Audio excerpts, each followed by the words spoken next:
Oh, hey man. Oh, hey, what's up? Nah, I just had a totally random, completely irrelevant, and impossible to answer question that will solve virtually no problems and be a total and complete waste of your time. Oh, are you from the HOA? I was just wondering, who would win in a fight, TITANOBOA or Tyrannosaurus Rex? Come on, man. I've got better things to do than to answer a question that has such an obvious answer. Nobody would ever think that a snake could win against one of the largest carnivorous animals to ever walk the... Dude.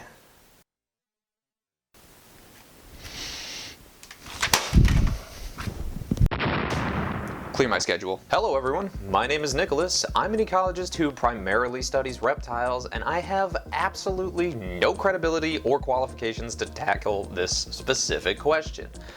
But regardless, I'm going to use what we know about living reptiles and a mix of what we hypothesize about the extinct ones to make an educated guess on who would win in this battle of the titans. First things first, we need to break down our competitors. In one corner, coiled, 40 feet long and weighing in at just over half a ton, we have the swamp monster TITANOBOA. And in the other corner, standing at 16 feet tall, measuring 40 feet long and weighing in at 12.5 tons, we have the Tyrannosaurus Rex. Okay, it's time to get a little bit more serious about the facts to figure out which of these beasts would win in this completely hypothetical and unnecessary fight. First, we only know TITANOBOA from a few small bones, primarily vertebrae. Using these, scientists were able to make a size estimate of somewhere around 40 to 45 feet and a weight of around 1,100 pounds or about 500 kilograms. Using that information, let's take a look at some of the snakes of today's world. They come in all different lengths and sizes depending on their behavior, but because we know what type of habitat that TITANOBOA lived in, which was a very wet and swampy type of habitat, we can operate under the assumption that it had a similar build to the heaviest snake in the world today, the green anaconda. Operating under this assumption, we can also make other assumptions about its behavior based on how anacondas live today. TITANOBOA likely spent a lot of the time in the water and functioned primarily as an ambush predator, lying in wait for some unfortunate prey to come by. Given size estimates and what we know about current constrictors, we can assume that TITANOBOA could squeeze somewhere in the neighborhood of around 400 psi. For reference, an anaconda can exert about 90 psi. Tyrannosaurus now is a bit of a different story. We don't exactly have any extant bipedal carnivorous reptiles to compare it to today. But what we do have is several almost complete skeletons that give us a look inside of this super predator.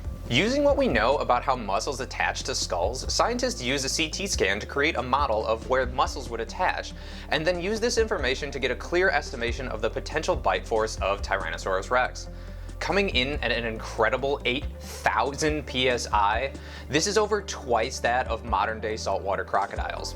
To make things even more impressive, when you focus all of the pressure from that bite on the tips of T-Rex's massive teeth, some of which can be up to around 12 inches or 30 centimeters in length, you get forces in the neighborhood of 430,000 psi.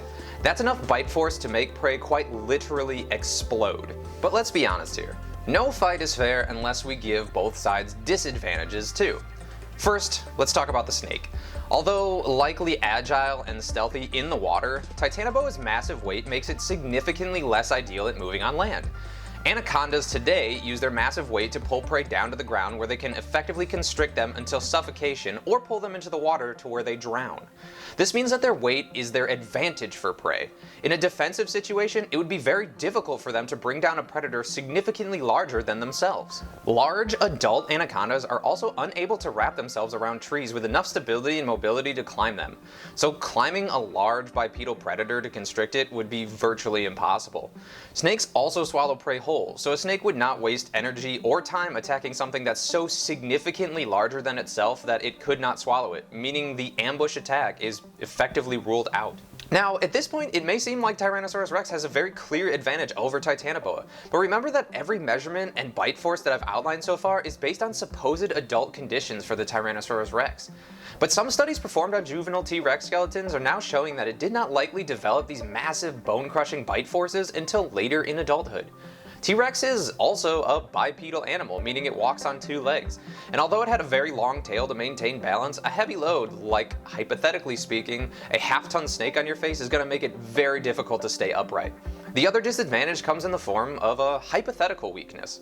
As a predator, jaw closing force is much more important than jaw opening force.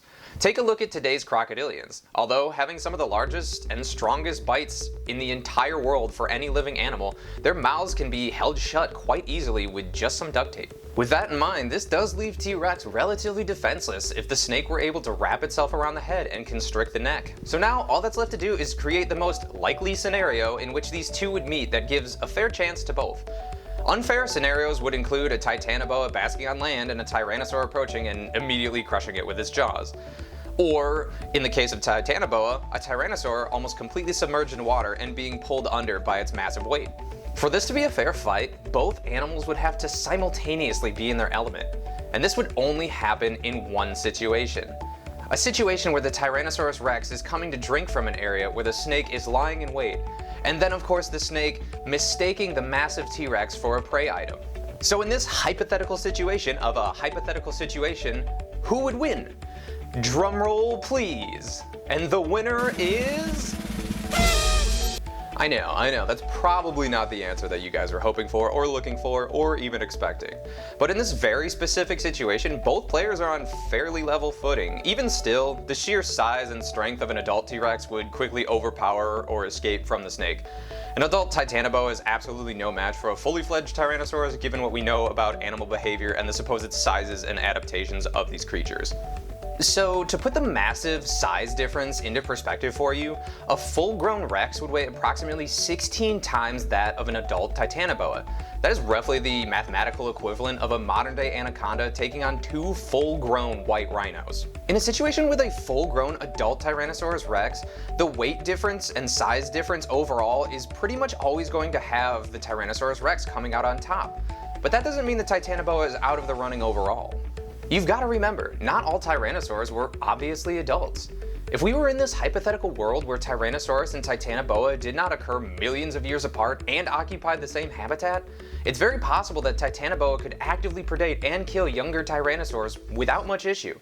Until they get their extreme weight and jaw strength, they would be relatively defenseless against such a heavy-bodied ambush predator. So now it's time for my final thoughts. Just as the rest of nature, these hypothetical situations are never cut and dry. There are so many variables and circumstances that it's really impossible to make a clear and concrete answer for a situation that never happened. We can speculate on both sides and we can call clear winners given specific situations, but in the end it's all just hypothetical and there's no reason to argue over such ridiculous circumstances. Whether you're a Tyrannosaurus Rex fan or a Titanoboa stan, it doesn't really matter. I think we can all agree that they're both insanely well-adapted predators that lived in their respective time periods. There's no point in arguing over something that never really happened, and we should just sit back and appreciate the amazing adaptations that each of these animals had. And remember, all of this is a completely hypothetical situation. It doesn't really matter if you agree with the facts that I've put out here, or if you disagree, because there's no way of proving one side versus the other. That being said, what do you think?